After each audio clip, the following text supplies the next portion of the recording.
দোস্ত, জানিস কাল রাতে আমি একটা অদ্ভুত স্বপ্ন দেখেছি। কি স্বপ্ন? তোর মুখ দেখে তো মনে হচ্ছে সত্যিই অবাক হওয়ার মতো কিছু। স্বপ্নে দেখলাম আমি একটা বিশাল মাঠে দাঁড়িয়ে আছি। হঠাৎ আকাশ থেকে একটা উজ্জ্বল আলোয় এলিয়েন শিপ নেমে এলো। এলিয়েন? তারপর আমি তো ভয়ে কাঁপছিলাম। ভয় পেও না, আমি তোমাদের পৃথিবী ধ্বংস করতে আসিনি।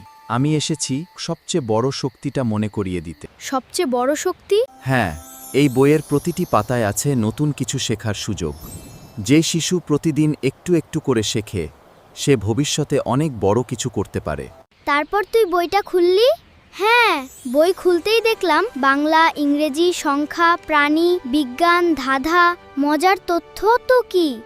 মোবাইলে শুধু সময় নষ্ট করো না, প্রতিদিন একটু করে শিখো, কারণ জ্ঞানই এমন এক শক্তি যা তোমাকে পৃথিবীর যে কোনো জায়গায় নিয়ে যেতে পারে। ওয়াও দোস্ত, এটা তো শুধু স্বপ্ন না, এটা একটা দারুণ শিক্ষা। একটা ভালো বই শুধু গল্প বলে না, ভবিষ্যতের দরজাও খুলে দেয়। শেখা শুরু হোক আজ থেকেই ট্রেন্ড গাইডের সাথে।